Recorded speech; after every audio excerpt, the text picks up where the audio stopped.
Un singur lucru, că poate la un moment dat unii dintre voi sunteți, să spun, foarte buni și atunci nouă ne este greu să deliberăm.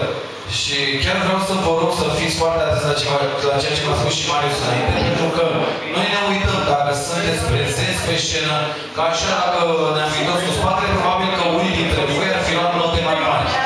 Dar atât timp că stăm cu fața, notele au fost mai mici.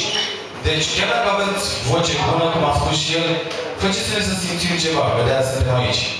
Dacă nu ne faceți, nu trebuie să plângeți, nu trebuie să vă dați cu capul, dar oricum, încercați să nu stați cu mâinile în buzunar, încercați să nu, știu eu, să nu fiți foarte stresați, chiar dacă nu știți cuvintele, să trageți cu ochiul și către public. Astea sunt câteva, știu eu, reglaje fine care eu vă propun să le faceți.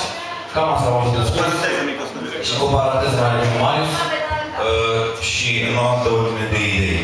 Repertoriul este foarte important. În momentul în care vă alegeți o piesă, alegeți-vă o piesă care să vă pună în valoare. Pentru noi nu jurizăm dificultatea piesei. Jurizăm interpretarea voastră. E foarte important.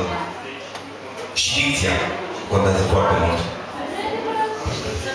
Aș prefera totuși ca următoarea piesă care o alege să fie una piesă.